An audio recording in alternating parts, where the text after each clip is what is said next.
Imran Khan has done, भाई हिंदुस्तान की इतनी बड़ी फौज नहीं कर पाई जो उस आदमी ने कर दिया।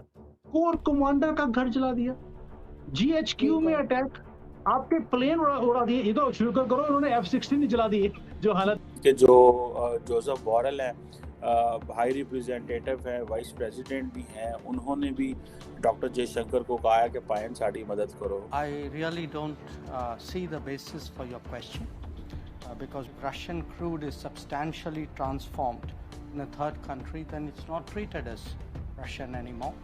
I would urge you to look at Council Regulation 833/2014.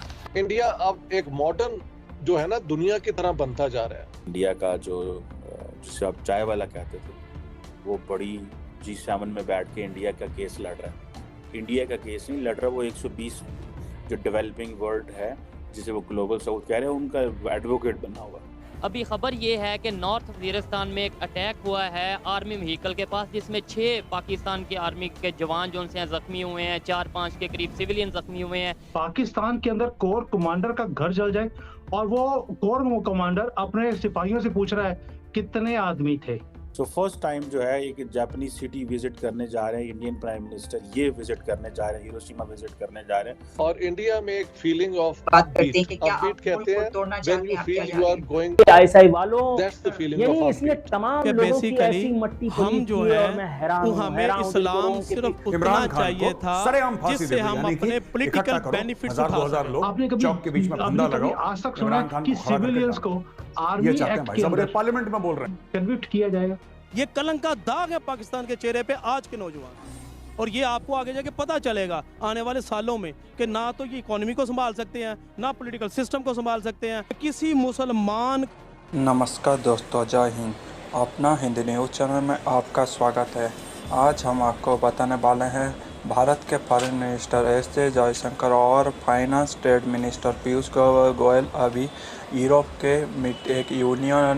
Union meeting में शामिल होने के लिए गए थे। लेकिन एक एनालिस्ट ने एस जयशंकर को सवाल किया कि आप रसिया से तेल खरीद के रिफाइन करके उसको यूरोप में बेचते हो, ये इलीगल है और भारत के ऊपर सैंक्शन लगना चाहिए। और इसके ऊपर भारत के फॉरेन मिनिस्टर एस जयशंकर ने बोले हैं कि यूनियन में लिखा है कि यदि आप रसिया से तेल खरीद के उसको रिफाइन करके यूरोप कंट्री में बेचते हो तो ये आपका कंट्री का ओरिजिन क्रूड ऑयल होता है और उसके ऊपर यूरोप का कुछ हक नहीं है बोलने का। इसके ऊपर सुन के और यूरोप कंट्री में सब चुप रह गए। इसके ऊपर आपका क्या राय है कमेंट सेक्शन में ज़रूर बताएं और इस वीडियो को ज़रूर वॉच करें।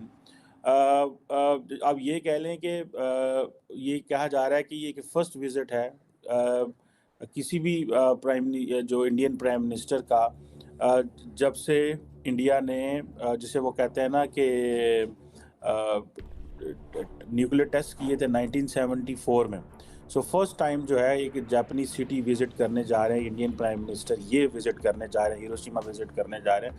इससे पहले तो जारी बात है इंडियन प्राइम मिनिस्टर या इंडियन लीडर जो हैं वो जाते रहे हैं, लेकिन ये हिरोशिमा में हो रहा है जहाँ पे जारी बात है न्यूक्लियर वेपन का इस्तेमाल हुआ था। लास्ट टाइम कहा जाता है कि जो इंडियन प्राइम मिनिस्टर ने हिरोशिमा का विज़िट किया था वो आई थिंक 1945 था, जब जवाहरलाल नेहरू ने 1957 में विज़िट किया था अटैक के, जारी बात है काफ़ी साल बाद। अब मोदी जो हैं ये भी पहुंच रहे हैं 19 मई को G7 की समिट अटेंड करने। अब ये इमेजिन करें कि ये क्या ऑप्टिक्स हैं, सिर्फ आप ऑप्टिक्स को देखें, ठीक है जी। और वहाँ पे बैठ के मोदी साहब क्या करेंगे जी, सिग्निफिकेंस पे बात करेंगे जी कि इंडिया वो मुल्क है जो न्यूक्लियर नॉन प्रोलिफरेशन ट्रीटी को जो है ना उसने उसकी साइन तो नहीं किया हुआ लेकिन नॉन प्रोलिफरेशन की हमायत करता है, ठीक है जी। और आपको पता है कि इन जितने ममालिक हैं इनमें से मेरा ख्याल है इंडिया जो है उसने NPT साइन की हुई। न्यूक्लियर नॉन प्रोलिफरेशन ट्रीटी जो है वो बेसिकली एक हिरोशिमा में भी होना और ये ट्रीटी भी साइन ना करना। उस वक्त मैं आपको बता दूं बहुत सारे लोगों को जिनको नहीं पता कि जो NPT है न्यूक्लियर नॉन प्रोलिफरेशन जो ट्रीटी है चाहते थे कि जिन ममालिक ने 1967 से पहले न्यूक्लियर वेपन्स एक्वायर कर लिए हैं वो डी ज्योरे न्यूक्लियर वेपन स्टेट है, और जिन ममालिक ने 1969 से आई थिंक बाद जब ये ट्रीटी एनफोर्स होगी, 67 में आई थिंक ये ट्रीटी आई थी 69 में ये इन्फोर्स हो गई। उसके बाद जिन ममालिक ने न्यूक्लियर वेपन्स एक्वायर किए हैं ये de facto nuclear weapon state है। और इंडिया ने भी कभी एनपीटी साइन नहीं की, पाकिस्तान ने भी साइन नहीं की। और बेसिकली इस ट्रीटी को साइन करवाने का मकसद ये है ताकि जो स्टेट्स हैं वो 3 इडियट्स का डायलॉग जो था कि जहाँ पना तुसी ग्रेट हो, तोहफा कबूल करो। सर ऐसा ही हो रहा है। और सर इमरान खान साहब के लिए भी कि मतलब जज साहब कहते हैं कि उन्हें बुलाइए, बैठे बैठे ना बैठे तो वही वो शाम तक वेट करते हैं उनकी, फिर जो आते हैं वो कहते हैं नहीं, इनको कैदियों की बस में नहीं लेके आना, इनको मर्सिडीज में लेके आना है और जो जजेस का जो एरिया होता है, रोड होती है, उसमें से लेके आना है इनको। भाई जो ये चीजें हम देख रहे हैं, सास भी बीच में इन्वॉल्व है, बहू पर्दे में आ रही है। भाई आप कोई तो चीज देखिए, डब्बू है वो भाग रहा है, इमरान खान जो व्हील चेयर पे थे और लाठी के साथ थे और 2 घंटे में वो भागने लग जाते हैं जब उनको बेल मिलनी होती है। सर हमारे रेंजर्स का कमाल, कुछ तो अप्रिशिएट कीजिए सर। देखिए मैं अप्रिशिएट करता हूँ, लेकिन सर फिर भी मैंने सुना था कि आपकी फौज की जो आर्मी, जो आपकी फौज है वो बहुत ज्यादा कि माशाल्लाह वो बहुत प्रोफेशनल है, वो सब बड़े बड़ों को सीधा कर देती है। लेकिन मैंने प्रैक्टिकली पहली बार देखा ये कि उन्होंने इमरान खान की टेढ़ी टांग को सीधा कर दिया 2 घंटे में, और जो 6 महीने से ठीक नहीं हो रही थी। देखिए आप, इतनी गोलियां लगी उनकी, कभी लेफ्ट में लगी कभी राइट में लगी, ये नहीं समझ आता कि लगी कहाँ है। लेकिन जैसे उन्होंने ठीक किया उनको और जो भागे हैं सीढ़ियों पर जज साहब को मिलने के लिए, हैट्स ऑफ टू यू। हमारे सारे प्रोग्राम आपने फेल कर दिए। तो आप कह रहे थे कि हमें को फर्क पड़ता है, सारी जो आसपास की कंट्रीज हैं उनके सारे प्रोग्राम आपने फेल कर दिए एंड इसमें फर्क तो पड़ा है।